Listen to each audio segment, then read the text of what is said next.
Le marché de la data n'a aucun secret pour lui. Aujourd'hui, nous sommes sur Apprendre, le podcast de l'Astrat, et on a la chance de recevoir avec nous Kevin, l'un des top 5 créateurs France sur LinkedIn. Kevin, bienvenue. Bonjour, merci pour l'invitation. Il n'y a pas de quoi. Si je ne m'abuse, ça fait 10 ans que tu es dans le milieu de la data. Est-ce que tu pourrais nous dire comment tu as vu ce milieu évoluer? En effet, ça fait maintenant 13 ans que je travaille dans le monde de la Ouais, data et j'ai pu voir venir plusieurs étapes.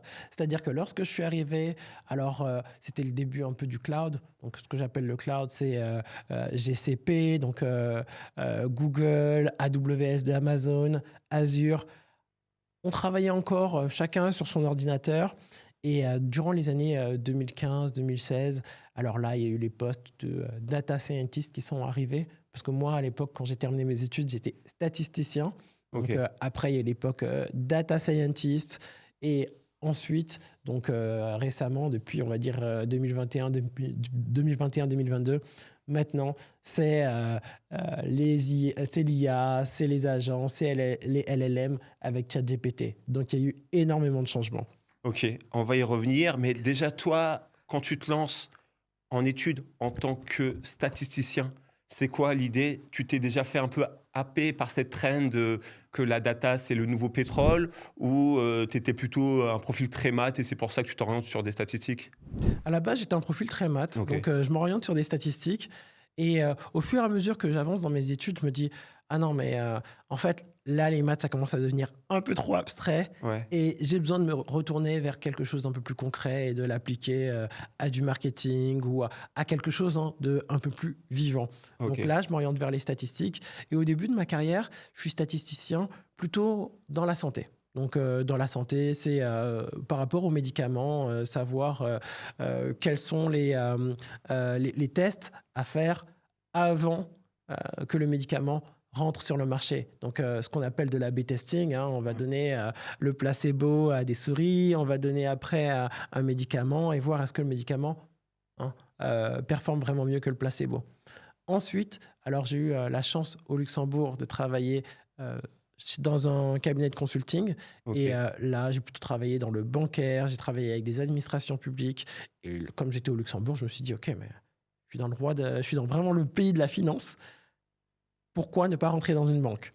Et dans une banque, euh, au Luxembourg, en tant que data scientist, là, j'ai eu la chance de travailler dans une BU Analytics. Ok, ok. Et ça, finalement, commencer par un parcours en conseil et après t'orienter chez l'annonceur ou chez un gros institutionnel, c'est un peu ce que tu recommandes. Je suppose que c'est le plus facile parce que dans des boîtes de conseil, on donne davantage peut-être la chance aux profils plus juniors. Exactement, Ouais. exactement. Ma recommandation, lorsqu'on commence sa carrière en statistique ou en data, rentrer dans un cabinet de consulting. Alors là, c'est vrai que c'est pas les endroits où les salaires sont les plus intéressants, Ouais. mais Ordre de grandeur en France, euh, data analyst, junior. alors ça avance très vite. Ouais. Et bon, là récemment, j'imagine que tu es au courant, hein, pour les juniors, le marché est vraiment très tendu, Mais pas que surtout sur la pour les... data peut-être, hein. Pas que sur la data, c'est général, hein. Moi, C'est je le vois dans le général, marketing aussi. Ouais. c'est général. Ouais. Après, je pense qu'il y a quand même des postes qui sont un peu plus, où on va trouver un peu plus de postes que d'autres. Pardon. Je trouve qu'il y a des jobs où on va trouver un peu plus de postes que d'autres. En data engineering, par exemple, Ok. il y a toujours un peu plus de demandes. Ouais. Parce que je pense qu'on va y revenir plus tard, mais il y a une différence entre le data engineering, le data scientist et le data analyst. Et le data engineering, c'est vraiment celui qui est en amont. Lorsque on reçoit la donnée, celui qui est capable en fait de la transférer, cette donnée d'un data, d'une base de données de production à ce qu'on va appeler une base de données analytique, donc un data warehouse. Ok. Et là, donc le data engineer, il va transférer cette donnée. Et c'est des postes qui sont encore très recherchés parce que l'IA n'est pas encore capable de faire tout cela. D'accord. Et tu dirais qu'actuellement est davantage recherché des postes de data engineer plutôt que de data scientist. Pourtant, moi, j'ai le souvenir, il y a une dizaine d'années, data scientist, tu avais l'impression que c'était le job qui était le plus sexy, dans la tech française, quoi. En effet, Ouais, il y a 10 ans, ouais. les data scientist, c'était le poste le plus recherché et le graal, hein, dans la data. Mais, on va dire que depuis, le covid, c'est plutôt le poste de data engineer parce que les entreprises aussi, hein, que ce soit les banques ou tous les secteurs, elles se sont rendues compte qu'avec un data scientist, tu es capable de faire ce qu'on appelle un MVP. Donc, Mmh. de faire un prototype, ou un POC, quelque chose qui va peut-être fonctionner sur un ordinateur, mais lorsqu'il faudra le passer en production, donc le fait que tout le monde soit capable de l'utiliser, alors là, ça va pas aller parce qu'il y aura des problèmes aussi de mise à jour de la donnée et tout cela, c'est un data engineer qui s'occupe de ça. Ouais. Et est-ce que c'est pas aussi un peu de la faute de gens comme toi qui ont participé à beaucoup former, les nouvelles personnes sur des postes un peu de data analyst, data scientist? Et ce qui fait qu'aussi, peut-être, ces dernières années, on a eu plus de personnes formées qui cherchaient du job dans ça et finalement pas autant de postes qui se sont créés? Alors, bon, d'accord. Je vais prendre, Faut pas abus je vais prendre, je vais prendre, donc ce blâme. Ouais. Mais, ce que je vais te dire, c'est que, c'est 3 types de postes et il y en a qui sont plus accessibles que d'autres. Moi, par exemple, je forme plutôt des data analystes. Donc, pourquoi des data OK. analystes? Parce que pour une personne qui, qui est dans une équipe marketing, par exemple. Dans Ouais. une équipe marketing, alors il a une appétence à la data, avec Excel, il est capable, de faire des tableaux croisés dynamiques, d'analyser ses données pour calculer ses métriques. C'est quelqu'un donc qui sera déjà habitué à manipuler de la donnée et ce sera beaucoup plus facile de le faire passer en data analyst. Pourquoi? Parce que lorsqu'il va être data analyst, il va utiliser des outils comme euh, Power BI. Power BI, c'est un Excel sous stéroïde, Ouais, hein. Il va utiliser du SQL. Le ouais. SQL, c'est le langage de programmation pour discuter avec les bases de données. Et sans mentir, avec 13 mots-clés, tu es capable d'avoir des réponses et de pouvoir vraiment communiquer avec les bases de données. On est d'accord, Donc, tu peux pas être un data analyst épanoui si tu maîtrises pas le SQL sans ChatGPT? Ou s tu peux quand même, exercer et performer? alors, en tant que data analyst, je pense il y a un socle commun que tous les data Un analysts doivent prérequis, ouais. avoir, hein. Ouais, C'est d'abord le SQL. ouais. Et c'est vrai, hein, que, avec ChatGPT aujourd'hui, on peut poser des questions et ChatGPT va donner des réponses. Mais avant même, d'être capable de, rédiger du SQL, il faut comprendre, hein, les questions business. Ah Et si tu es, data analyst, dans une équipe marketing, chez Carrefour, par exemple, alors il faut que tu comprennes donc les besoins de Carrefour, les différentes tables que Carrefour utilise, quelles sont les métriques, qu'il faut optimiser. Et ça, en fait, bah, ChatGPT, il ne pourra pas t'aider. on est d'accord. Donc, Ouais. ChatGPT, il va t'aider vraiment sur la structure du code. Mais si tu ne comprends pas le but, le pourquoi, hein, tu veux écrire cette requête, eh bien, ChatGPT ne va pas suffire. C'est pour ça, en fait, que il te faut, il te faut cette base en SQL. Comme ça, tu vois, ton esprit, il n'est pas concentré sur Ouais, ouais, comment écrire la requête, ouais, mais plutôt sur pourquoi je veux l'écrire, quel est ouais, le but derrière. ouais. J'entends. Est-ce que tu pourrais me donner peut-être, sur ces différents postes qu'on peut encore voir émerger dans les job boards, que sont, business analyst, data analyst, data scientist, data engineer, pour chacun d'entre eux peut-être, heu, le prérequis et peut-être la différence qui peut exister, assez simplement en quelques lignes entre ces différents intitulés de poste? D'accord. Ouais, Alors, faut imaginer un peu une pyramide, OK? ouais, Alors, on va imaginer une pyramide et en haut de cette pyramide, il y aura le head of data. Donc, c'est le responsable de l'équipe data ouais, qui souvent va réfléchir à la stratégie data que va occuper l'entreprise. OK. Donc, C'est quand même forcément un mec technique? pas forcément, D'accord. pas OK, forcément. OK, C'est plutôt quelqu'un qui aura une vue à long terme OK. sur, donc, les outils que l'entreprise va utiliser, quels vont être les sujets prioritaires. Mhm. Donc, c'est vraiment le head of data. Donc, il ne va pas forcément mettre sa main dans le cambouis, mais il va participer peut-être aux réunions du COMEX et voir ce qui est prioritaire. Ensuite, dans cette équipe, il y aura différentes personnes. Donc là, il n'y a pas d'échelle, hein. Ils sont tous plus ou moins au même Ok. niveau. Donc, on reprend mon exemple de Carrefour. Imaginons, on est sur le site e-commerce de Carrefour. Alors, sur le site e-commerce de Carrefour, j'achète du lait et puis j'achète des bananes. Lorsque je vais acheter du lait et des bananes, alors il y a une ligne une nouvelle ligne qui va apparaître dans ma base de données qui est Kevin a acheté 4 bananes, le prix, peut-être le magasin, etc. Et la même chose pour le lait. Maintenant, toutes ces données, elles vont être dans la base de données de production.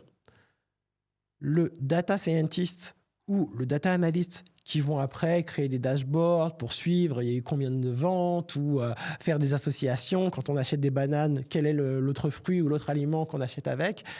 Alors, il ne va pas le faire sur la base de données de production. Pourquoi? Parce que sur la base de données de production, c'est là où il y a les commandes. Ouais. Et si il fait quelque chose qui ne va pas, hein, imaginons, il fait péter la base de données de production, Ouais. et les acheteurs, les consommateurs, comme toi et moi, on ne peut plus aller sur le site. Ouais. Donc, c'est là où le data engineer, qu'est-ce qu'il va faire? Alors, il va faire une copie des données de production vers ce qu'on appelle un data warehouse, une base de données analytique. Mais cette copie, alors je parle de copie, mais en fait la copie c'est pas 1-1, c'est pas copier-coller, copier-coller, Ouais. parce qu'il y a une structure pour la base de données de production qui est différente de la base de données analytique, parce qu'il y en a un qui est orienté en fait, optimisé pour écrire de nouvelles lignes. Donc Kevin achète quelque chose Ouais. directement à la nouvelle ligne, et l'autre il est optimisé pour lire, donc récupérer cette donnée et la transformer et la visualiser. Ouais. Donc, une fois que cette donnée de la base de production, elle est passée à la base de données analytics par le data engineer, Ouais. tu me suis jusque-là? Accroché. Ok, Parfait. super. Alors, si on est accroché, Ouais. alors maintenant, il y a deux rôles différents qui Ok. vont interagir.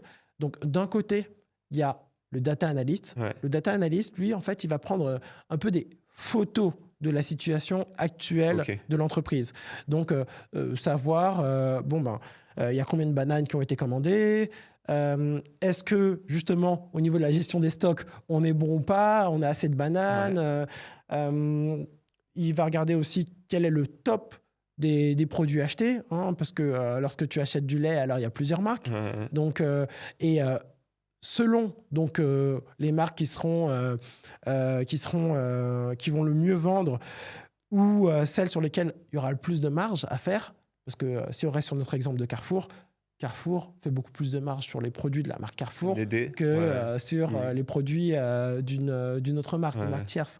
Donc, est-ce que derrière, le data analyst, lorsqu'il va visualiser que les ventes des produits Carrefour pour le lait sont moins bonnes que les ventes d'un autre produit pour le lait, est-ce qu'il ne va pas aller discuter avec les gens sur le site internet et dire non, mais en fait, il faut peut-être mettre notre produit plus en haut à gauche Ouais. ou au milieu? Donc ça, c'est le data analyst, hein. Ok. On est vraiment dans le concret. Ouais. Maintenant, le data scientist, lui, ce qu'il va faire, c'est il va mettre des modèles de prédiction en place. Ok. Par exemple, classique, c'est les modèles d'association. Donc, s'assurer un peu que lorsque tu achètes du lait, par exemple, eh ben, je te propose des céréales. Le data scientist, il va analyser les tickets de caisse et voir toutes les associations qui Ok. ont été mises en place.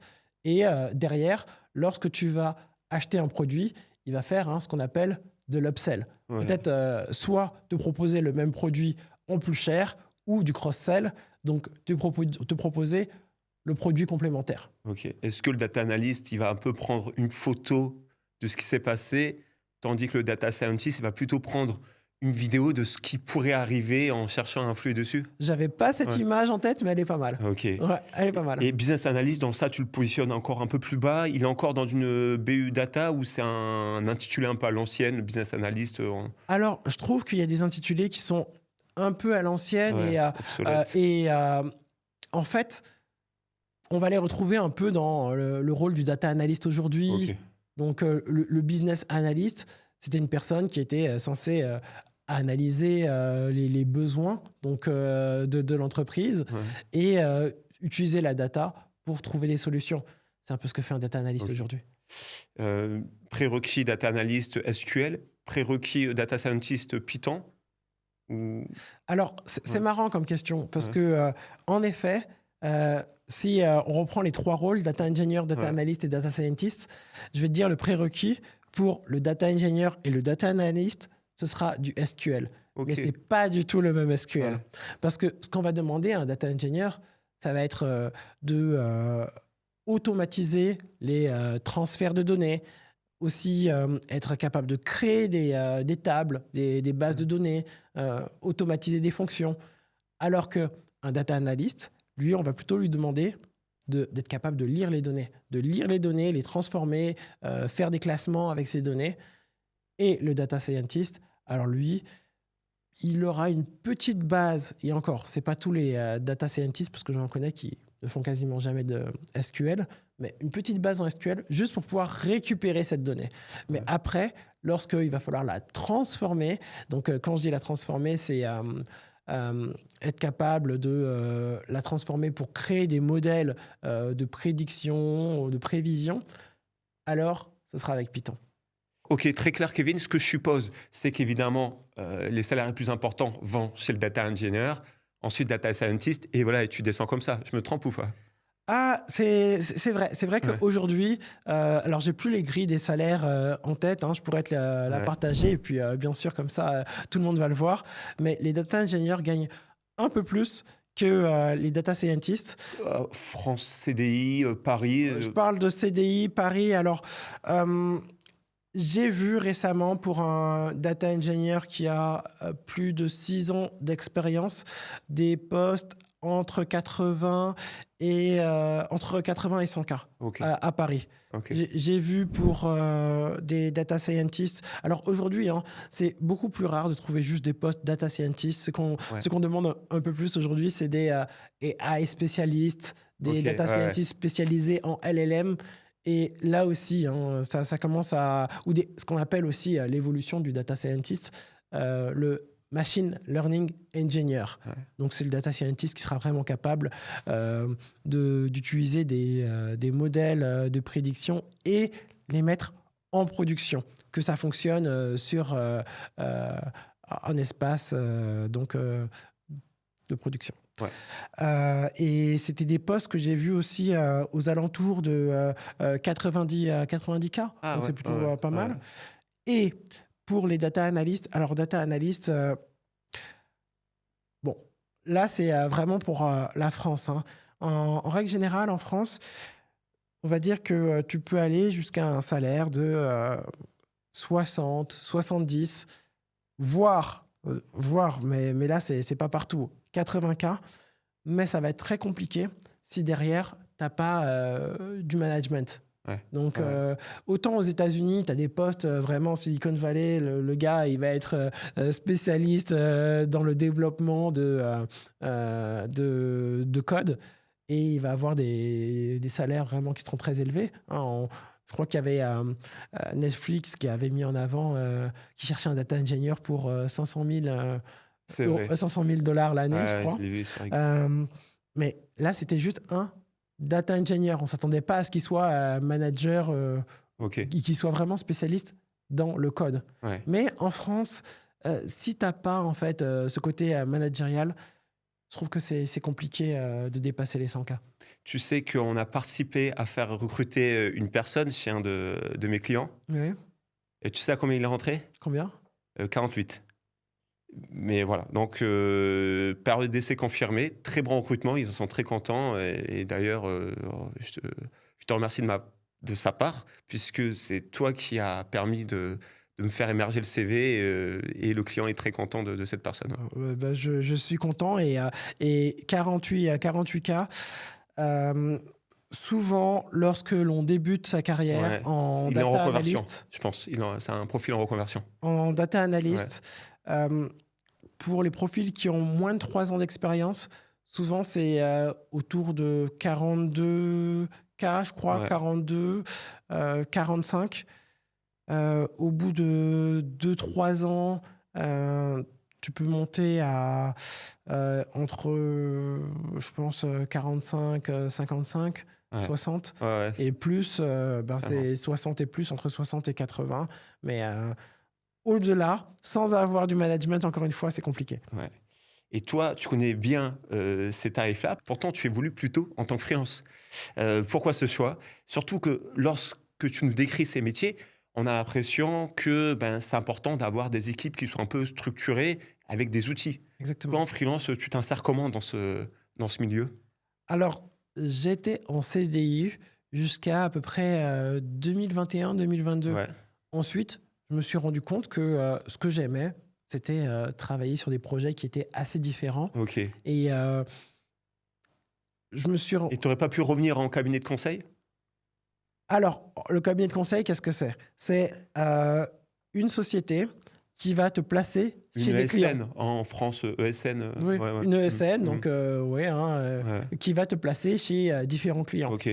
Quand tu es en freelance, tu fais la même chose, sauf Sauf que tu as pas l'entreprise tu pas derrière, l'intermédiaire qui l'ESN prend un qui cut te dessus. OK. exactement. Donc Ah, c'était un tu peux avoir un intermédiaire, hein, OK, souvent, alors, quand tu es, freelance, il y a plus ou moins 3 moyens de réussir à avoir une mission. OK. La première, c'est, si tu réussis à l'avoir de toi-même, hein, c'est-à-dire que, tu rentres en contact, avec, le client final et puis, il est intéressé par, tes services. Donc là, c'est une relation one one. Le second moyen, c'est donc une entreprise qui va rechercher donc, un spécialiste. Elle Ouais, va peut-être faire appel à un ESN. L'ESN en question n'aura pas de spécialiste ou de profil, qui seront disponibles. Donc elle va faire appel à un freelance OK. et le troisième moyen, c'est passer par une plateforme. Donc quand tu vas placer par, Malte, Malte ouais, ou Crème de la Crème, il y en a plusieurs en France. OK. Alors c'est des sortes de SN parce qu'en fait, sur cette plateforme, il y a la personne qui Ouais. cherche, un spécialiste, il y a les spécialistes et s'il y a match, alors les 2 vont travailler ensemble, mais la plateforme prend aussi sa part. Ouais, 10 en moyenne, sur une plateforme Malte, c'est quelque chose comme ça? C'est dégressif, D'accord, OK, Malte. d'accord. C'est-à-dire qu'au début, ils prennent un certain pourcentage, je crois que c'est 15, OK, je ne sais plus exactement parce que ça change au fur et à mesure ouais. des années et puis, après quand tu deviens, Malte Superalter, tu as travaillé, OK. pas mal d'heures avec eux alors, Toi, tu l'as utilisé ça? Tu es passé j'ai utilisé un peu Malte, OK, mais Malte, je trouve que c'est compliqué. C'est compliqué, pourquoi? Parce que, c'est pas une plateforme sur laquelle tu vas réussir forcément à te mettre en avant parce que tu es en concurrence avec, 150 000 ouais, personnes. Hem, comment tu fais pour te distinguer? ouais, Tu mets juste, ta photo, ton tarif et puis, derrière tu peux essayer de mettre ton portfolio, mais je trouve que c'est compliqué parce que, si tu tapes, data analyst, ouais, alors il faut réussir à être, le premier data sur la première page, ouais, data analyst Paris et il y en a, 150. ouais. Donc, il y a plusieurs moyens de réussir à avoir un contact avec, des clients finaux. Malte, d'accord, ça c'est une première chose. Mais Malte aussi, il y a des fausses annonces, donc il faut faire attention. Des fausses annonces, du coup, c'est qui a intérêt de faire ça, Alors, je ne sais pas exactement, Ouais, comment ils réussissent, mais il y a des personnes qui font des fausses annonces de job OK. et derrière, je crois qu'ils réussissent à arnaquer des Ah, ou freelances, c'est peut-être des ESN qui veulent remplir leur, non, non, non, non, je te parle d'accord. d'arnaque. OK, Je te d'accord. parle Ah d'accord. de Ah véritables ouais! arnaques, des gens Ah OK. qui disent: «Oui, on a un poste, OK. à Paris, de cette pér pour une période donnée» et au final, il y a pas de poste, il y a rien du tout et ils réussissent à te soutirer de l'argent parce que derrière, je sais pas comment À un ils moment font, donné, ils te demandent: «Oui, il faut juste débloque ça, peut-être. réserve ton» Voilà, d'accord, OK. exactement. Voilà. Ah ouais, bah, j'ignorais. OK, Donc OK. il y a ça, il y a bon, j'ai jamais eu ce problème, mais il peut aussi y avoir le problème avec des personnes qui ne payent pas. Donc il faut OK, vraiment aussi, dans un premier temps, s'assurer qu'ils ont bloqué des fonds. Il y OK, a plein d'informations comme ça qu'il faut avoir en tête. Mais Malte, ce n'est qu'un moyen. OK. Après, tu as aussi LinkedIn qui est pas mal pour mettre en avant Bon, tes compétences. surtout toi, tu as le luxe d'avoir, je pense, quoi, 20 000 followers peut-être sur LinkedIn, donc tu as une audience, ça aide un peu. D'ailleurs, c'est pour ça que tu as commencé à créer du contenu, toi? C'est pour, trouver des clients? Ou c'est, comment tu t'en es venu, toi, à créer du contenu? Ah, très bonne question. Ouais. Très, très bonne question.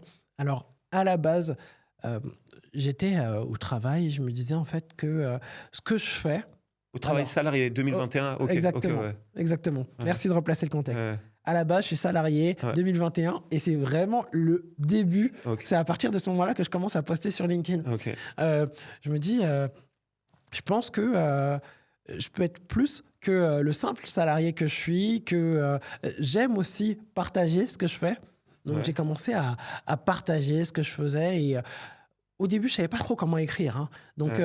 quand on revient à 2021, LinkedIn, il y a beaucoup moins de personnes qui écrivent parce qu'aujourd'hui, tu vois, sur LinkedIn, c'est un peu devenu Facebook. Il y Et a- c'est vrai. Et du coup, la portée, enfin, en tout cas, moi, je parle à titre personnel, j'ai plus la même qu'à l'époque où j'ai commencé à écrire, peut-être en 2021 également. Voilà. J'imagine que c'est aussi parce qu'il y a plus de monde dessus et pas forcément plus de gens qui le consomment. Alors, je sais pas parce que, Ouais, en fait, quand je parle avec des gens, de plus en plus, j'ai l'impression qu'il y a des gens qui s'intéressent vraiment OK. à, ce qu'on écrit sur LinkedIn et si on vient sur ce sujet, alors je pense que ce qui est vraiment intéressant à toutes les personnes qui veulent écrire sur LinkedIn ou Ouais, créer des vidéos sur YouTube, alors c'est on a tous, en fait, quelque chose d'unique parce que on se dit: «Non, mais des data analysts, il y en a plein, il y en a partout, ouais, qu'est-ce que moi j'ai à raconter de plus qu'un autre?» Mais ce ouais, qui est intéressant justement, c'est ton quotidien, c'est, ton expérience personnelle. Le fait que, en tant que data analyst, dans la banque, je me suis rendu compte que, en tant que spécialiste de la data, bah, c'est pas tant via la data que je réussis à convaincre les gens. ouais, C'est, plutôt, parce que, je connais le business et je réussis à communiquer avec eux. Donc, c'est lorsque tu partages ton quotidien, c'est ça qui intéresse. C'est un ouais. peu comme, bah, sur YouTube, pourquoi, il y a des chaînes où il y a des gens qui racontent leur vie et en fait ça les gens sont intéressés et ces chaînes ont du succès, c'est le côté storytelling. Ouais. Incarner un peu ce que tu vas raconter. Et donc, toi, tu commences plutôt par ce goût-là de partager. Et c'est comme ça qu'arrivent les premières opportunités, du coup? C'est comme ça que tu te lances dans le freelance? Tu vois que c'est possible? C'est Ouais, exactement ça. ouais, C'est dans un premier temps, alors, je parce que à côté de donc, du fait que, je sois, data analyst, à l'époque, j'étais dans le bancaire. ouais. À côté du fait que j'étais data analyst dans le bancaire, moi, j'ai toujours aimé faire de la veille, donc regarder un peu les OK, nouveautés, ce qui se passe et j'étais un peu, un passionné de robotique à ce moment-là. OK. Donc, on est avant, donc, ChatGPT Ouais, et je décide de créer un miroir intelligent. Je regarde, un peu un guide sur internet, comment OK, faire et je vais chez Castorama, tous les magasins et OK. tout et donc j'achète, une glace, donc un miroir. Ouais, J'achète un petit ordinateur, c'est, ce qu'on appelle un Raspberry Pi. ouais, bien sûr. Donc j'achète le Raspberry Pi, j'achète, donc la glace, le miroir. Je prends aussi, une télé, donc une véritable télé, tu vois? Donc OK, je la désosse, j'enlève tout le plastique et tout. Je place le miroir à la place de par-dessus l'écran de télé OK, et je connecte tout ça OK. Mais le but et du miroir, c'est qu'in fine, il fasse quoi? une fois que j'ai Ouais. connecté tout ça, alors j'ai enfin mon miroir intelligent qui est en fait comme dans le film Minority Report. Je sais pas Ah, si je l'ai pas vu, je l'ai pas tu vu. l'as pas Mais vu? vas-y, dis-moi. Alors c'est un miroir Ouais, sur lequel, tu as, donc l'heure, qui OK, peut apparaître, tu peux faire, ta Spotify, OK, en fait, tu appuies sur un bouton sur le miroir et tu as, tous ces éléments, plein de widgets en fait, hein. OK, ouais, C'est un peu ouais. comme si tu avais ton téléphone Un écran. portable, OK, mais sur un miroir, géant. Tu as OK, aussi, l'évolution des cours de bourse et cetera, tu vois? OK, ouais. Et lorsque je poste ça sur LinkedIn, incroyable. Genre j'ai, 3 000, likes, OK. 200 000 Alors qu'à la base, tu as vues, quoi? Tu as 1 000 followers? Enfin non, c'est quoi voilà, l'ordre de non, grandeur? voilà, OK. j'en ai pas Et beaucoup, en hein. plus, tu étais un peu un ovni dans le système bancaire. J'imagine que peu de personnes prennent la parole. hein, c'est plutôt confiné, dans l'expression, j'imagine? Alors, Ouais, c'était exactement ça ouais. et le fait de parler de ça et alors là, je parlais pas trop de banque, hein, je parlais juste, Ouais, j'imagine, c'est compliqué, ouais. de robotique et OK, puis, et c'était donc de bien mon vu? Tes miroir. collègues le voyaient, faisaient semblant de ne pas le voir, t'en parlaient? Encore un sujet très intéressant parce Ouais, que souvent, tu sais, lorsque tu vas, commencer à publier sur LinkedIn ou YouTube, la première chose, c'est que tu as peur. ouais, Tu as peur, qu'est-ce que le collègue va en penser? ouais, Qu'est-ce que ton patron va en penser? ouais, Imagine, je raconte des bêtises. ouais. Et finalement, ben, tu te rends compte que c'est toujours la même chose. Les Il y gens a s'en 3 foutent. catégories. Ouais, Alors, la plupart, ils s'en foutent. ouais, Il y a ceux qui, au contraire, malheureusement, ils sont pas beaucoup, mais ils vont t'encourager, dire: «Ah non, mais c'est bien ce que tu fais et ouais, tout, hein». ouais, Donc, ça, tu vois, et ça te encore plus donne quand du c'est courage. visible, ouais, ouais. Ouais. Et d'un côté, il y aura toujours ceux qui vont, rire ou qui vont se moquer. Peut-être qu'ils vont pas se moquer directement ou ils vont te faire des petites allusions. Ouais, Mais c'est toujours comme ça au début quand tu commences. on est Et d'accord. puis après, 1 an plus tard, 2 ans plus tard, c'est les mêmes qui disent: «Ah mais comment tu fais en fait pour, Ouais, publier sur ça LinkedIn? m'intéresse. Ça Ouais, m'intéresse». ouais, ouais, on voit très bien. On a tous, des têtes, Ouais, en tête. ouais. OK, donc toi, principalement, tu trouves tes clients vers la création de contenu, c'est ce que je comprends? C'est encore le cas aujourd'hui? Ouais, Pré alors, les clients, je les trouve de il y a plusieurs manières de trouver des ouais, clients. D'un côté, alors la création de contenu via LinkedIn, ça me ouais, permet de me donner de la visibilité ouais, et les gens qui likent mes posts, c'est pas forcément, les personnes, en fait, qui ouais, vont devenir mes clients.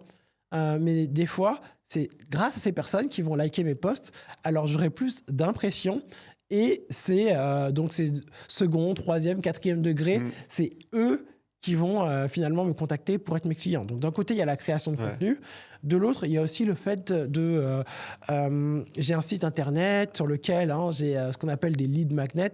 ouais. Alors je sais que ton audience, ils sont dans le marketing, donc Familier, je ils sont pense, ouais, familiers, ouais, au terme lead magnet, ouais, mais en fait, c'est des petits outils qui permettent d'attirer donc les prospects et et les en outils que j'ai échange, on récupère un email et on peut ensuite créer une relation, avec, notre prospect, ouais. Ouais, exactement et l'un des lead magnets que j'ai, c'est, par exemple, un quiz en visualisation ou cool, en SQL. OK, Donc j'ai, peut-être, 10 questions pour, évaluer ton niveau en SQL. OK, Tu réponds. Si tu veux ta note au final et la correction, tu m'envoies ton, email. ouais, Et ensuite, soit il y a une relation qui se crée, soit au contraire, tu dis: «Non, non, non, mais maintenant, moi, je voulais juste le SQL ouais, et je veux pas de relation avec toi» et quelque part, c'est pas plus mal. ouais, Parce ouais, que lorsque tu crées ta mailing list, ouais. alors, je sais pas chez qui tu es, mais chez Brevo et bah, toi? moi aussi, je suis chez Ouais, ils sont Brevo, très forts, hein. mais c'est très Ouais, j'ai fort. commencé à l'époque, c'était Sendinblue, Sending enfin Blue, même, bah, il moi y a eu aussi. d'autres noms Ah non, avant moi ça, ouais, moi ouais. j'ai eu juste Sending Blue, Ouais, ouais. mais quand même, tu vois? Mmh. Alors, ça, c'est une chose que j'ai apprise, hein, et ça, c'est top. C'est pour ça que je recommande à tout le monde, en Ouais, fait, d'être, freelance ou pas peut-être pas d'être freelance, mais de monter son petit business, à côté. Parce que ce qui est intéressant, c'est que tu vas utiliser des outils comme, ouais, Sending Blue, tu tu vas sors ton créer ta newsletter périmètre dans lequel un job de salarié te contraint. Ouais. et tu apprends plein de choses. Tu apprends, Ah, ce que c'est un funnel de vente, c'est tu clair. apprends à te vendre, Ouais, qui est pour moi la compétence numéro 1, en fait. Plus encore que de, savoir, ouais, du SQL, de savoir, heu, communiquer, se vendre, c'est le numéro ouais, un. ça transcende la data, hein, on est d'accord, c'est en règle générale, hein. Ouais, Voilà, c'est hein. ouais, Lorsque tu es en entretien, il faut que tu réussisses à te mmh, vendre. Lorsque, là, actuellement, je suis, en podcast avec toi, il faut peut-être que je réussisse à vendre le s'il te plaît. podcast pour que Merci. pour que les personnes Ouais. restent, au live avec nous. Ouais, Donc il y a et en plus, tu as travaillé aussi sur une formation en Power BI, avec nous en avril. Là exactement. aussi, si des gens sont intéressés, qu'ils hésitent pas. Ouais, ouais. Hem, c'est très clair. Heu, est-ce que tu sais à quelle période, à quel moment on s'est rencontrés? Est-ce que je vais reboucler avec la création de contenu. Est-ce que tu t'en rappelles? La Alors, première fois qu'on a échangé ensemble? je dirais 2022. Ouais, c'est presque ça. Je l'ai regardé, j'ai triché avant de venir, sur LinkedIn, et tu Ouais. sais pourquoi? Alors c'était pourquoi? Tu avais pushé, un épisode de podcast que tu crées à l'époque, Data Worker, Exactement. et tu m'as dit: «Ouais Lucas, à l'époque moi aussi j'étais salarié, directeur marketing», et tu m'as dit: «Ah, je vois que tu travailles dans le marketing, sache que, j'ai fait, un podcast dans lequel je fais intervenir, un expert marketing sur le sujet de la data». Ça devr D'ailleurs, si c'était un message automatisé, je l'avais trouvé top, et j'avais commencé à te répondre. J'avais écouté ton podcast et c'est comme ça qu'on a commencé à échanger décembre 2021. J'ai le LinkedIn. Je mettrai l'image du screen. Ouais, Bah, là, ouais. c'est exactement, hein, Ouais, on est dans le marketing et la data. ouais, Ce qu'on appelle le sibling targeting, ouais, le fait de regarder un peu son audience, les personnes qui sont sur son LinkedIn, leurs posts, ouais. voir les différents produits ou contenus que tu proposes et quel contenu je crée peut aller matcher avec mon audience. Tu avais Et fait ça avec Self Navigator, avec la grosse machine? ah non, non, j'avais fait ça à la Ah, t'es mano. bon, t'es Alors, bon. à Ok, la très bien. mano, ce Mais que je me j'avais disais, c'était fait, très bien rédigé, ouais. ce que Ok, j'avais fait, alors, j'avais scrappé l'ensemble ok. de Grosse marketeur. Ah, d'accord. De tes followers? de mes Ok. followers, exactement. Je les avais scrappés. Une fois que je les avais scrappés, j'avais scrappé aussi donc Le leur job titre, hein, title? Ouais, voilà, c'est ça, leur job title. ouais. Et ensuite, bah, je regardais par rapport à leur job title, est-ce qu'il y a marketing ou Ok. Ouais, grosse, quelque chose comme ça. ouais. Et je regarde l'épisode de podcast que j'avais fait, c'était grosse. Et à ce moment-là, en fait, je cherchais à faire grossir mon podcast. Ok. Et tu vois, on voit que tu es diversifié aussi dans ta production de contenu, parce qu'on sait que tu es également sur YouTube, sur TikTok. Enfin, du moins, je t'ai déjà vu dessus. Est-ce que tu peux me dire un peu, on aime bien rentrer dans les chiffres, bah, lesquels ont été les plus rentables pour toi? Même, tu me parlais du podcast, bah, cette aventure, qu'est-ce qu'elle t'a rapporté? Oui. Donc, au niveau du podcast, le podcast, c'est quelque chose de très dur et très long. Et, parce que le Merci de problème, l'encouragement. Ouais, le problème, non ouais, mais aujourd'hui, c'est différent. Parce ouais, que d'ailleurs, notre sponsor, hein, ouais, Underground Production, ouais. donc Sponsor, euh, gra- gra- sponsor qui reçoit de l'argent, pas qu'on alors, Ouais, avec des outils comme, enfin des sociétés comme Underground Production, ouais, le podcast, t'as plus à le monter. Mais moi, ouais, ce que je faisais, c'est que d'abord, il fallait avoir un rendez-vous donc, ouais, ouais. avec les différents profils qui m'intéressaient, avec qui je voulais tourner Ouais, le podcast. Bon, euh, aujourd'hui, j'ai de la chance parce que toi, tu es sérieux, moi, je suis sérieux. ouais. On a Ils pu sont se fixer sérieux. une Ouais, date.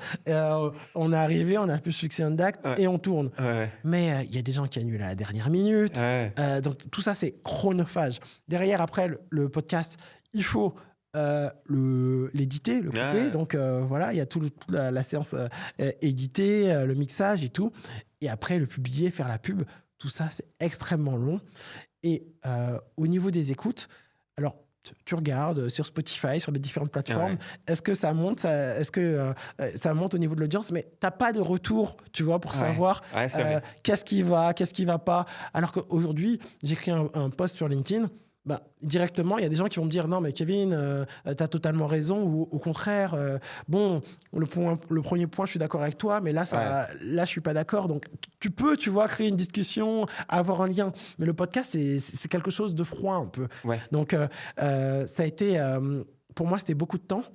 Et puis aussi, euh, j'ai appris avec le temps et à la dure que tu peux pas tout faire tout seul. ouais, Tu vois, aujourd'hui à la Strat, vous avez des associés. ouais, Donc moi, à ce moment-là, j'étais tout seul. Je voulais faire du YouTube, ouais, du LinkedIn, du TikTok, du ouais, podcast, ouais, et tout cela en même temps.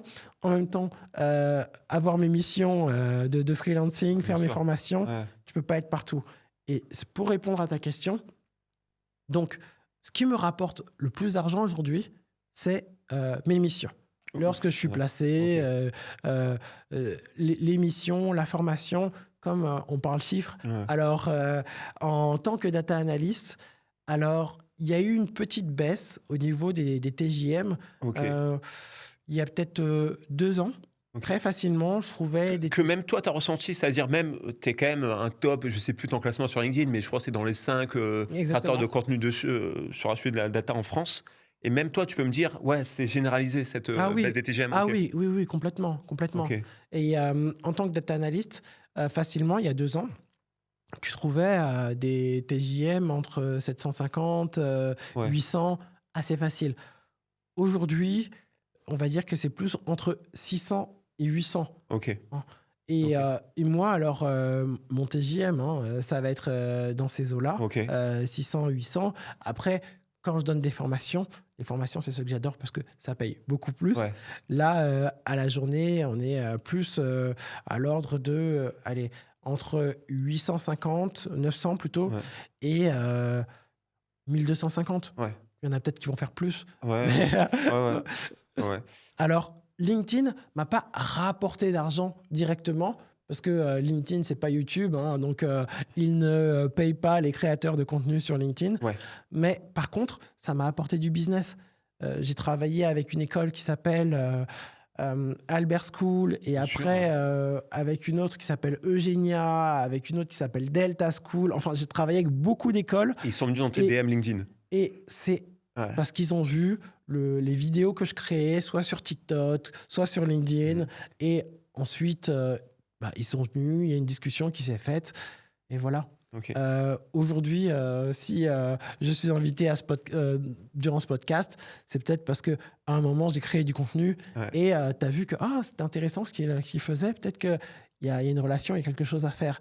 Et malheureusement, alors, c'est difficile à chiffrer Ouais. parce que c'est indirect, mais il y a des personnes aussi qui achètent mes produits, mes formations.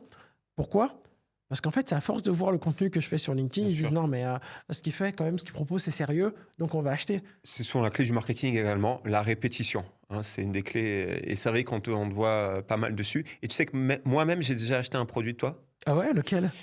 Querybook, non? Ça Oui, te c'est parle? ça, c'est Hein, il y ça. a 2-3 ans et Exactement. cette aventure, tu peux nous en dire plus dessus et un peu les chiffres, tu l'as bien vendu, ça t'a aidé à faire un petit produit qui derrière t'a permis de vendre un plus gros produit? Exactement. Ouais, Alors, le Query Book, c'était un livre en ligne qui permettait en fait de s'améliorer en SQL. Ce que je veux dire par livre en ligne, c'est que d'habitude, dans un livre, alors tu lis juste. ouais, ouais. Mais là, dans le Query Book, ce que je proposais, c'était en plus de lire, avoir une base de données dans laquelle tu peux faire des exercices interactifs. C'est un peu comme un cahier de vacances en ligne dans lequel Ouais. tu peux coder. Et je te partage juste moi dessus pourquoi je l'ai acheté, parce que je veux pas travailler forcément dans la data. Enfin, je veux pas travailler dans la data. Alors, j'ai un organisme de formation et justement, j'étais très curieux de ce produit-là et je l'ai trouvé vraiment très cool, très intuitif et ça m'a vraiment fait penser un peu à cette idée du cahier de vacances. Est-ce que tu as eu d'autres retours parce que moi, je suis pas trop quelqu'un du métier, mais Oui. de d'autres personnes qui ont pu l'utiliser, qui ont pu te dire, eh ben, c'était super par rapport à des formations peut-être trop statiques, tuto vidéo. Je suis curieux de savoir. Alors, j'ai eu un retour et ce retour-là, Ouais, c'est vraiment celui que je voulais avoir. C'est merci beaucoup, Kevin, parce que grâce au Query Book, alors j'ai pu préparer un entretien, des tests et je les ai réussis. OK. Et tu vois, quand j'ai créé cet outil, c'était vraiment pour cela. Destiné aux candidats, d'accord. Destiné à des OK, personnes qui veulent s'exercer OK. pour passer un entretien. Et aujourd'hui, hein, parce que je fais pas mal de formations en fait SQL dans les écoles. Ouais. Alors, bon, je suis toujours intéressé à ce qu'ils me donnent le bon résultat, mais ce qui m'intéresse vraiment, c'est le pourquoi. Parce Mmh. qu'en entreprise, lorsque tu parles avec une personne du business, lorsque tu vas lui donner un résultat, derrière, il va toujours te demander pourquoi, comment tu as trouvé ce résultat. Ouais, ouais, ouais, j'entends et sur les types de missions que tu peux avoir, je suppose que forcément, du coup, c'est des missions, au long cours, quoi? C'est forcément sur quelques mois ou non, on peut appeler, tes services juste pour, quelque chose de moins d'une semaine? Sur une mission d'une moins ça peut arriver ça? Alors, ça Ouais, va arriver, c'est OK, assez rare. C'est ouais. assez rare hein, qu'on demande des services pour moins d'une semaine, C mais on m'a Ça peut appelé. être quel type de mission du coup, Peut-être pour de OK, l'audit de code. OK, On me dit, voilà, on a fait quelque chose, on n'est pas sûr à 100%, on aimerait OK, peut-être l'optimiser, auditer. On m'a appelé pour auditer du code. OK. Mais souvent, alors, les formats courts, ça va être des formations, enfin, les missions courtes, ça va être des missions de 3 à 6 mois. Et les missions longues, c'est plus de 6 mois. OK.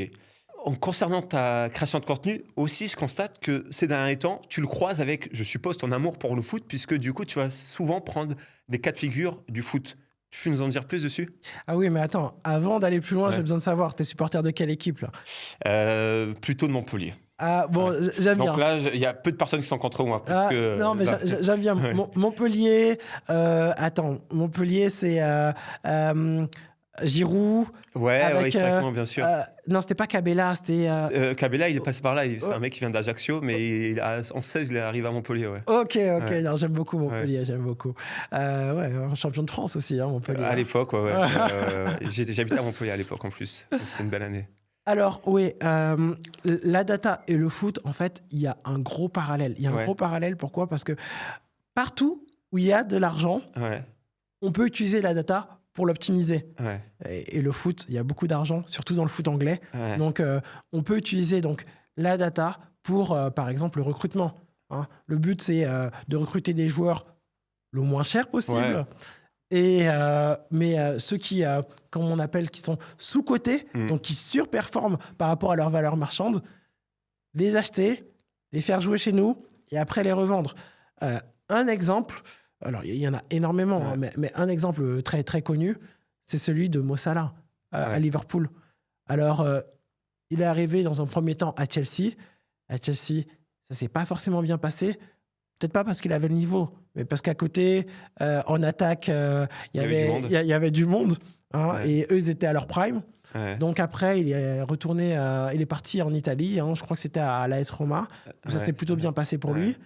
Et les Anglais, alors la plupart des clubs anglais disaient mais non, mais lui c'est un échec. Il a été à Chelsea, il a rien montré. Ça sert à rien qu'on reparte sur lui. Liverpool a dit non. Nous, on croit en lui. Donc, à l'époque, ils avaient un data scientist, donc quelqu'un qui était spécialisé dans les données, ouais.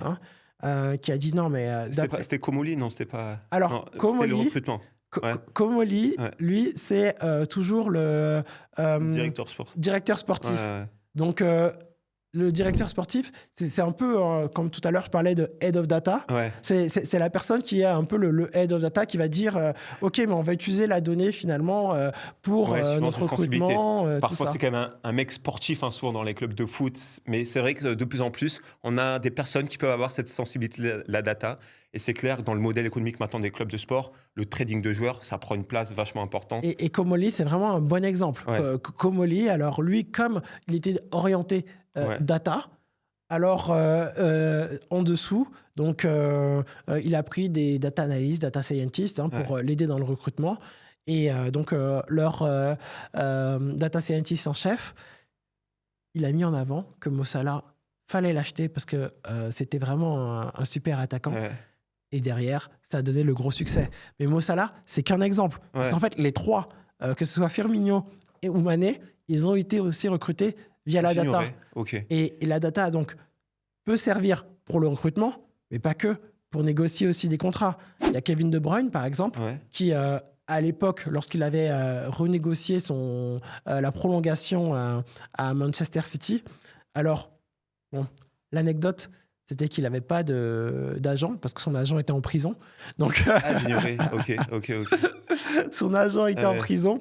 Et avec son père et tout, ils ont dit non, mais on va pas reprendre d'agent et tout, on n'a ouais, pas plus trop confiance.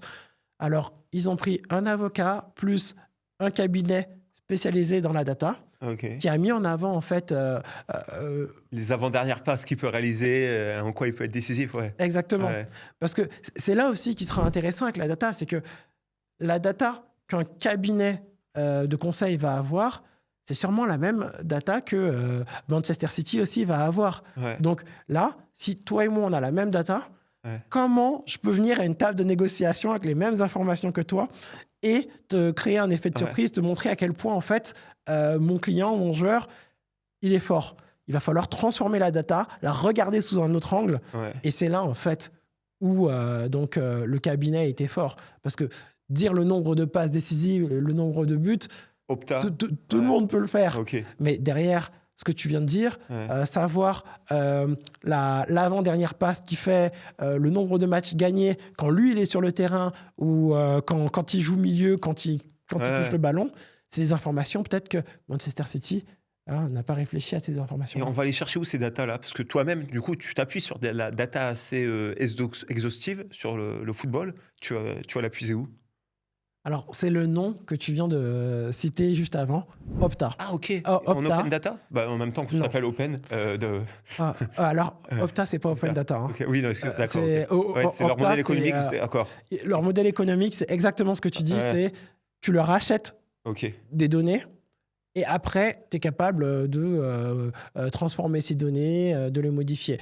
Moi, ce que je fais, ouais, vu que je ne leur achète pas des données, je vais sur des sites qui achètent des données à Opta OK. et qui les rendent publiques. OK, cool. Mais Tu peux en maintenant, donner des sites, euh, en citer là, comme ça de tête? oui, il y a FOTMob et il y a encore d'autres sites, mais on pourra les rajouter. OK, très bien.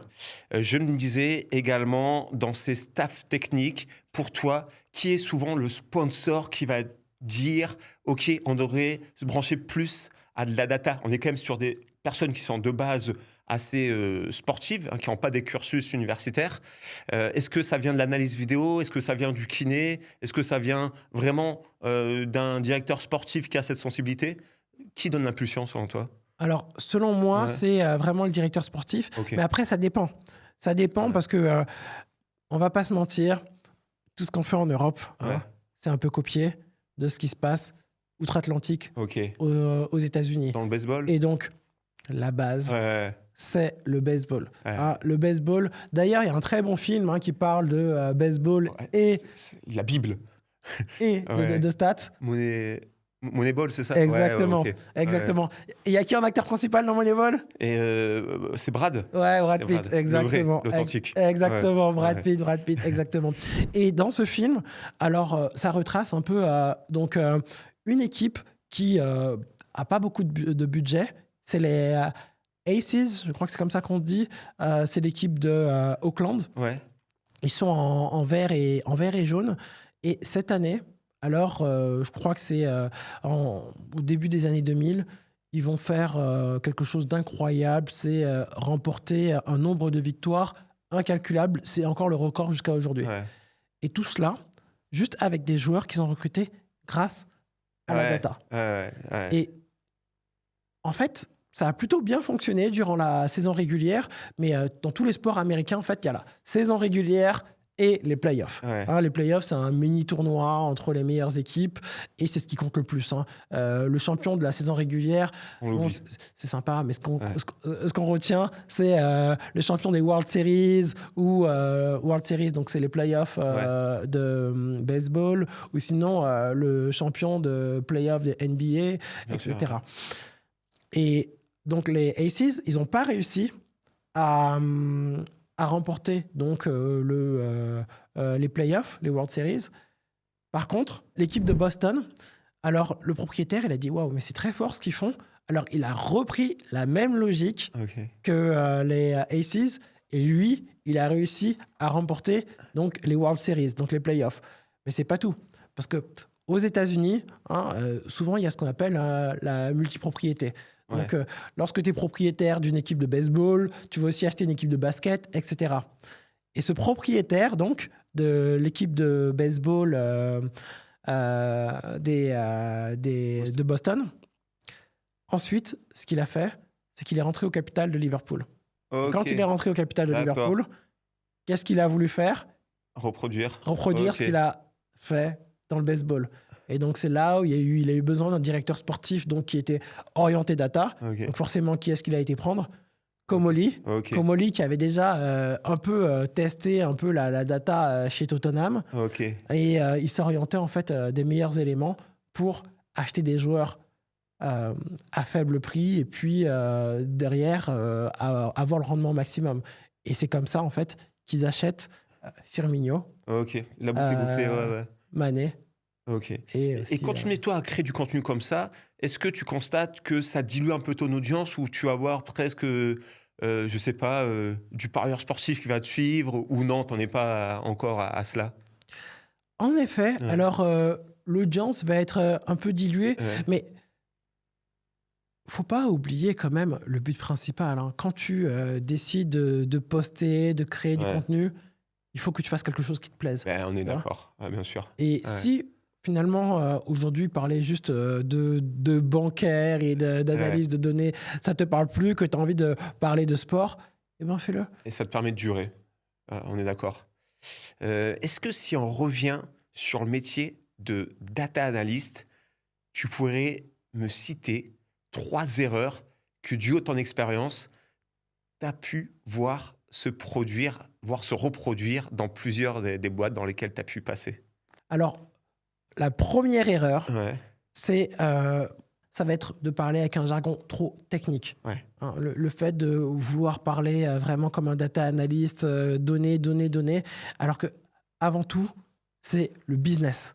ouais, Comprendre le business et la donnée au service du business. ouais. Donc ça, c'est la première erreur. La seconde erreur, c'est, de pas assez populariser, mettre en avant ses projets. Parce qu'il faut se dire la vérité. Quand tu es dans une entreprise en CDI, c'est une pyramide. Mmh. Donc, plus tu montes, moins il y a de postes. Et si tu veux en fait monter, ben, il faut que tu aies des projets qui te mettent en avant. Et pour travailler sur des projets qui te mettent en avant, il te faut des sponsors, il faut travailler sur des projets à enjeu, hein. Donc, la première, c'est avoir un jargon trop technique. La seconde, c'est donc travailler sur des projets où il n'y a pas forcément les bons sponsors. Mmh. La troisième, ne pas faire assez sa veille. Parce qu'on vit OK. dans un environnement, en fait, Ouais, qui évolue ouais, et il faut toujours être à jour. ouais. Toi, dans un monde idéal, ta stack technique, ce serait quoi? Parfaite, la stack technique que tu aimerais retrouver dans une BU data, si demain tu l'intègres? OK. Dans une BU, donc Business Unit Data, dans une équipe data, ce que j'adore, c'est avoir donc du SQL, hein. Le SQL, Ouais, c'est la base. Ensuite, il y a un outil qui s'appelle DBT. ouais. Cet outil DBT, en fait, ça sert à transformer la donnée et à la documenter Mmh. de manière à ce que on sache à chaque fois qu'il y a eu une transformation, euh, où est-ce qu'elle a eu lieu et comment la changer assez facilement et qu'est-ce qu'elle impacte. Ouais. Donc SQL, DBT et après pour la visualisation, Power BI, je trouve que c'est le must. OK, OK, très bien. Dans le prolongement de l'exercice qu'on vient de réaliser, OK. est-ce que, du haut de ton expérience, tu peux nous partager un débunkage? C'est un concept qu'on aime bien, c'est-à-dire une réalité peut-être contre-intuitive que grâce à la data, vous êtes parvenu à mettre en exergue? Très bien. Ouais, Alors j'ai un exemple à te partager, ça ouais, c'était une mission assez courte en freelancing. ouais. C'est, dans le domaine de la lingerie. Yes. Alors, on a réalisé un A/B testing. Un Ouais, A/B testing, c'est sur le site, regarder si on utilise une photo A, ouais, est-ce que ça convertit plus que la photo B? Dans le cas où ça convertit plus, alors on utilise la A plutôt que la B. ouais, Et là, en fait, on se rendait compte que c'était sur les photos des différents mannequins, si on coupait les visages, alors est-ce que il y avait un taux de conversion qui était plus faible? Et on se rendait compte que non. Et du coup, on pouvait couper les visages. Et l'intérêt de couper les visages, c'était lequel? C'était en fait que si on laissait les visages et tous les mannequins sur les photos, alors il fallait payer les mannequins plus cher ouais, les royalties, et c'est les pas les mêmes, c'est royalties clair. exactement sur le site. Alors que si on ne mettait pas leur visage, alors pas de royalties. Et là, donc en faisant des économies quelque part, on gagne de l'argent. Et la statistique derrière appuyait le fait que si on ne mettait pas leur visage, on ne perdait pas des clients. Ouais, très bien. Est-ce que également, maintenant, ça te dit de réagir à une vidéo? Allez, c'est parti. C'est parti? Le patron d'Anthropic, il a dit récemment dans une conf, dans 1 à 5 ans, dans la tech, il y aura 20% de chômage. Entre 10 et 20% de chômage. Et le truc, c'est qu'on a passé quand même les 5 dernières années ou les dernières années à dire allez dans la tech, il y aura du travail, il y aura du travail. Et du coup, on a plein de gens là-dedans. Et maintenant, on est un peu dans une inconnue, un moment qui flotte un peu hors du temps où on sait pas trop ce qui va se passer. Alors, qu'est-ce que tu en penses? Bah, salut Christophe, d'ailleurs, on te passe le coucou. Donc, c'est le patron d'Anthropic hein, qui dit que d'ici 5 ans, il y a 10 à 20% des. Donc, des. Attends. Donc, c'est le patron d'Anthropic qui nous dit Ouais, qu'il y aura le chômage qui va augmenter. J'ai toujours un avis partagé par rapport à cela. OK. Parce que en 2025 déjà, on nous disait que au revoir les développeurs, il n'y en aura plus grâce à Ouais, ChatGPT, que on allait tous être remplacés. Et faire des prédictions à, à 5 ans, je ne sais vraiment pas ce que ça vaut. En plus de cela, il ne faut pas oublier que le patron d'Anthropic, lui, derrière, il doit vendre son outil. Mmh. Et son outil, ce qu'il vend, c'est que, voilà, aux entreprises, vous aurez besoin de moins recruter si vous prenez des licences qui sont avancées chez nous. Ouais. Pour moi, c'est avant tout du marketing. Après, c'est vrai qu'on le voit aujourd'hui qu'il y a des recrutements qui baissent. Tu parlais des TJM aussi, qui baissent, hein, c'est ce que tu nous partages. Ouais. Exactement. Mais je ne sais pas exactement quoi penser. Je ne sais pas si c'est vraiment dû à la... je sais pas vraiment quoi penser. Je ne sais pas si c'est vraiment dû à l'intelligence artificielle qui permet d'avoir des gains de productivité incroyables, ou si c'est tout simplement parce que la plupart des entreprises qui nous disent qu'elles lay off, qu'elles gèlent les recrutements ou qu'elles se séparent de collaborateurs, c'est des entreprises comme Microsoft, Google, qui ont beaucoup de salariés et qui sont cotés en bourse. Et si tu fais baisser donc la masse salariale, quelque part, les revenus augmentent et les investisseurs sont contents. Donc je ne sais pas si c'est vraiment dû à l'intelligence artificielle, parce que quand une société nous dit que en fait elle va utiliser l'intelligence artificielle pour son service après-vente, ben moi j'y crois pas du tout. Parce que le service après-vente... ils sont revenus, hein. Ils ont tenté de le faire et ils sont pas mal revenus, c'est clair. Le service après-vente, quand les gens souvent t'appellent, c'est parce qu'ils ont vraiment besoin de parler à quelqu'un. Moi, quand j'appelle Orange ou Bouygues parce qu'il y a un problème sur ma facture... C'est jamais par excès de solitude. Il y a un problème sur ma facture, j'ai besoin que quelqu'un m'explique pourquoi là j'ai payé alors que dans le forfait, normalement j'ai pris cette option. Et le LLM, il va pas rentrer dans les détails avec moi. Toi, tu l'as implémenté comment dans ton quotidien, l'IA? Tu utilises, Claude Code Alors, j'utilise, comme tout le monde, je suis rentré par ChatGPT. J'ai pris d'abord ChatGPT, le service payant.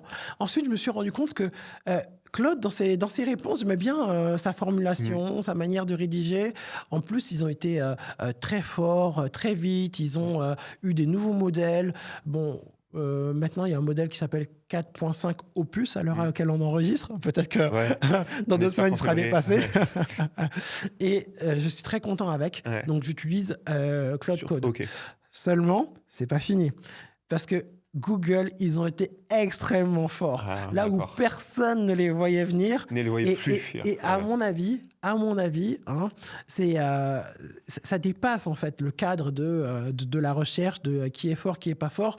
Je pense qu'ils avaient en fait ce procès antitrust. Le problème de Google, c'est que ils sont déjà un peu partout. Et si en plus au niveau de l'intelligence artificielle, tout le monde se mettait directement sur Google, alors là, ils avaient un quasi-monopole partout. Donc, je pense qu'ils ont attendu que leur procès antitrust passe. Et après, ils ont tout sorti. Notebook LM, qui permet donc d'avoir en fait des documents structurés par rapport à une base de connaissances. Y compris vidéo, y compris audio. Donc c'est vrai que je parle de documents structurés, mais ça peut être des vidéos, des audios, ça peut être des slides. Donc par rapport à une base de connaissances que toi tu fixes, c'est toi qui décides des PDF que tu vas mettre.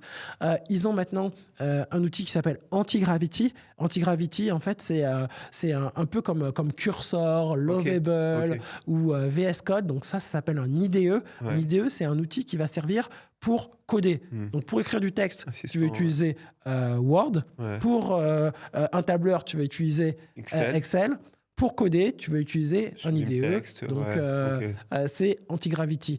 Et contrairement donc aux autres outils pour coder qui étaient difficiles d'accès, par exemple pour un profil qui n'est pas dans le code, aujourd'hui, un profil marketing, il va poser ces questions en fait dans l'IDE, lui dire ok, mais en fait moi j'ai envie de créer mon portfolio et dans mon portfolio tu vas mettre ce lien et puis ma photo, et tout seul en fait ça te crée la page internet, ça te crée tout. Tu vois. Après, tu as juste à la publier. Si demain, tu veux créer, par exemple, un dashboard, tu précises exactement ce qui t'intéresse et tu as ta réponse. Et en plus de ça, derrière, je n'ai pas terminé avec Google, ils ont Gemini. Gemini qui est le concurrent, ou Gemini plutôt, qui est le concurrent de ChatGPT. Mais dans Gemini, ils ont plusieurs outils, dont un qui s'appelle Nano Banana, Ouais. qui permet en fait de transformer des photos. Mais c'est incroyable parce Ouais. qu'un cas d'usage, par exemple, demain tu déménages, tu as un nouvel appartement, tu sais pas trop si les murs tu les veux en bleu, en vert ou en orange. Tu prends une photo, tu mets sur Nano Banana et tu dis donc change-moi la couleur des murs, mets-les en vert. Ah non, non, non, mais le parquet, j'aime pas trop. Ouais. Mets plus de la moquette grise et la photo est vraiment réaliste et tu Ouais. peux te projeter. Donc ça, c'est un cas d'usage. C'est pas fini. Ils ont intégré en fait Google l'intelligence artificielle dans leurs outils déjà existants. C'est-à-dire que aujourd'hui, si tu as une version avancée, une version pro de Google parce que tu as ton compte email, etc. dessus, Ouais. ou Pour que tu as que- YouTube Ouais, ouais. Très Premium, bien, ouais. quand tu écris un mail, Ouais. alors tu as une option en fait pour qu'il le reformule. Ouais. Et moi, j'utilise à chaque fois. C'est-à-dire que quand je vais t'écrire un Ok. mail, alors derrière, je vais utiliser la reformulation. Pourquoi? Parce que ça va me checker toutes les fautes d'orthographe Ouais. et ça va vraiment s'assurer que ça réponde à toutes tes questions. Donc, il y a ça. Il y a aussi, aujourd'hui, pour prendre des rendez-vous, lorsque tu dois prendre un rendez-vous, alors tu sais jamais trop où le placer, euh, si tu utilises donc Google Calendar. Calendar, automatiquement, en fait, il va avoir les meilleurs spots pour toi. Ouais. C'est incroyable. Ok. Euh, Sachant ce contexte, tu as aujourd'hui ton petit frère qui a 25 ans, qui veut se lancer dans la carrière. Qu'est-ce que tu lui conseilles? D'accord. Alors, mon petit frère, il veut se lancer dans quoi? Dans une carrière Dans une carrière de data, data? mais il a conscience de tout ce qui est en train de changer, comme tu viens de l'évoquer. Ouais. Quels sont les conseils que tu vas lui donner sur Le son premier intégration? conseil, Ouais, le premier, le plus important, où est-ce que tu veux travailler? Dans quel domaine? ouais. Parce que plus que savoir faire du Ok, SQL, du ok, Python, peu importe, c'est être un expert de ce domaine. ok. C'est Et intéressant lorsque ce que tu es tu dis. expert de ce domaine, D'accord. après, tu ajoutes tes briques, Ok. data analyst, etc., qui vont te permettre d'aller plus loin et d'avoir une valeur Du coup, ajoutée. d'accord, c'est intéressant. Tu dis qu'on est passé d'une époque où on te demandait de surtout consolider des compétences profondes. Là, tu dis plutôt qu'il faut chercher à avoir une expertise sur un type de métier et que finalement, la compétence devient de plus en plus une commodité et tu seras capable de la ramener à partir du moment où tu comprends une industrie, un secteur d'activité. Alors, je voulais pas Ouais. utiliser le terme commodité parce que j'avais peur que ton audience le prenne comme un gros mot, Ouais. mais c'est exactement ça. Ok. C'est exactement ça. C'est-à-dire que tu deviens un expert d'un domaine Ouais. et bon, après, c'est toujours Ah, intéressant ouais. d'avoir des bases solides, hein, Hmm. des bases solides, D'accord, que ouais. ce soit... alors, moi, je suis un profil plutôt statistique. Ok. Donc, les bases que j'ai eues donc, en ce qu'on appelle algèbre linéaire, en statistique, ça va me permettre en fait de comprendre si demain il y a des nouveaux modèles qui sortent, Ouais. vraiment comprendre derrière la logique. Ouais. Je ne serai jamais complètement perdu. Hmm. Mais si tu as déjà ces bases, les fondamentaux, donc pas les derniers modèles sexy, tout ça, mais les fondamentaux en data, par exemple, les concepts data Ouais. fondamentaux et les concepts du métier qui t'intéresse. Si c'est être trader, travailler dans la finance, alors les concepts de la finance, avec ça, tu pourras aller n'importe où. Ok. Très clair. Si toi, tu pouvais revenir en arrière Mhm. dans ta carrière, est-ce qu'il y a quelque chose que tu ferais différemment? Un choix que tu ferais différemment? Alors, oui, Ouais. le choix que je ferais différemment, c'est peut-être au niveau des études. Mhm. Alors, tout va dépendre de, en fait, où est-ce que tu veux aller. Mais moi, j'ai étudié au Canada. J'ai eu mon master Québec? au Canada, Montréal? à Ok. l'Université de Montréal. C'était super. J'ai pris des cours aussi à McGill. Donc, Mhm. j'ai adoré. Mais je pense que si, par exemple, tu veux évoluer en France, ben, autant faire une bonne école de commerce ou Ouais. une école d'ingénieur en France. Parce que dans ces écoles, en fait, ok, certes, il y a un programme. Mais ce qui est plus important, c'est les gens que tu vas rencontrer, Ouais. le cercle que tu vas créer et Ouais. le réseau. Ouais. Aujourd'hui, si tu es à HEC ou une autre école de commerce, Ouais. alors comme tu es un alumni de HEC ou tu es passé par ces écoles-là, lorsque tu vas aller dans un recrutement, hein, c'est peut-être une autre personne de HEC qui va te voir. Et donc, C'est clair que ça joue, ça va bien jouer. sûr. Ouais. Donc, c'est peut-être ça. D'accord. Mais donc, tu me dis, dans le métier de la data, tu peux quand même venir d'une école de commerce. Je pensais que c'était davantage peut-être école d'ingé ou peut-être université un peu spécialisée. Non, tu as quand même des profils école de commerce qui ensuite évoluent dans le métier de la data. Dans le métier de la data, Ouais. la plupart des profils, Ouais. aujourd'hui, vu qu'il y a beaucoup plus d'universités que d'écoles, Ouais. alors ce seront des universitaires. Ouais. Mais quand tu vas regarder souvent les postes de Head of Data, alors il y en aura pas mal qui vont être des écoles de commerce Ok. et il y aura des écoles d'ingénieurs. Souvent aussi, ce seront des profils qui seront plutôt axés data analyst. Pourquoi? Parce que quand tu es data analyst, tu es plus axé business. Ouais. Et le data engineer qui, Ok. lui, est vraiment axé production, comment je vais faire pour technique, qui est plutôt axé technique, comment Ouais. je vais faire pour faire passer la data d'un point A à un point B. Ok. Kevin, on arrive à la fin un peu de cet entretien. Est-ce que tu peux nous partager maintenant une chose, un choix que tu ferais différemment si tu pouvais revenir dans le passé? Ah oui, complètement. Ouais. Alors, j'ai commencé à publier sur LinkedIn, à partager, à faire ce qu'on appelle du personal branding il y a seulement 4 ans. Mais si c'était à refaire, je l'aurais fait dès l'université, Ah ouais, ouais, ça. partager Ok. ce que j'apprends, mes difficultés, la recherche de stage. Tout ça, ça intéresse du monde. Ouais. Et en fait, c'est se vendre. Plus tôt tu apprends en fait à écrire en ligne, Ok. à partager, et mieux tu le feras. Parce que tu n'as Ok. pas le choix. Au début, tu es toujours mauvais. C'est Ouais. comme Ah, c'est clair. apprendre à marcher. Ouais, Hein. ouais. Faut d'abord tomber. Et au début, tu tombes Oui, toujours. comme a dit Hemingway, le premier jet, c'est toujours de la. Ok. Est-ce que tu peux nous partager une ressource cette fois-ci qui a eu un impact important dans ta vie ou dans ta carrière? D'accord. Alors, j'adore lire parce que je trouve que dans la lecture, en fait, hein, il y a beaucoup d'apprentissage. Et là, ce ne sera pas forcément orienté data, Ok. mais c'est plus marketing, vente. Ok. C'est de Grant Cardone, Sell Ok. or Be Sold. C'est un Ok. livre où il explique en fait que dans la vie, tu es toujours soit en train de vendre quelque chose, soit tu acceptes d'acheter. Hein. Ouais. Et la vente, il explique, hein, c'est pas juste comme dans Wolf of Wall Street, voilà ce stylo, vends-le-moi. Mais c'est plutôt en entretien, comment tu fais pour séduire les gens, pour les convaincre de Ouais. travailler avec toi. Sur LinkedIn, comment je fais pour créer un post qui va créer de l'intérêt et derrière susciter peut-être donc des prospects, des questions qui vont se conclure Convaincre. sur une Ouais, vente. c'est clé.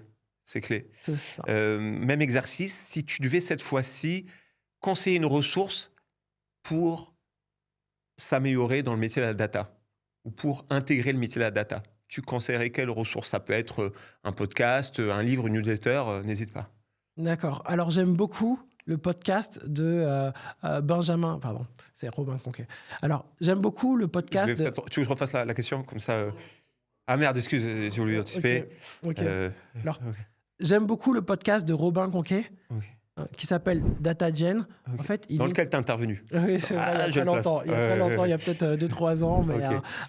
en fait, il invite souvent des head of data de belles entreprises françaises. Hein. Ça peut être Doctolib, Carrefour, vraiment Back Market. Ok. Beaucoup de Ceux belles qui poussent entreprises. le plus la data aujourd'hui en France, je pensais que c'était peut-être des pure players style Se Loger ou non, pour toi c'est plutôt ces acteurs-là qui sont les plus loin sur. Alors, Ouais. Le Bon Coin, Se Loger, ils vont aussi hein, de temps en Mhm. temps être invités dans ce Ok, podcast ok. parce qu'aujourd'hui, la data, elle est partout. Ouais, c'est clair. Et pour terminer, Kevin, dis-moi, est-ce qu'il y a une question que tu aurais souhaité que je te pose? Bah oui, de me présenter. Vas-y, je t'en prie. Alors, Ouais. donc, ça fait 12 ans que je travaille dans la data, Ouais. Kevin Rosamond. Je suis d'abord data scientist, et puis après, je suis passé data analyst. Et aujourd'hui, je travaille en tant que consultant data, formateur, et bientôt, donc au mois d'avril, une formation Power BI avec la strat. J'ai Yes. hâte. Ok. Ben, merci à toi en tout cas, c'était très cool et hâte de le réécouter. Super. À bientôt tout le monde.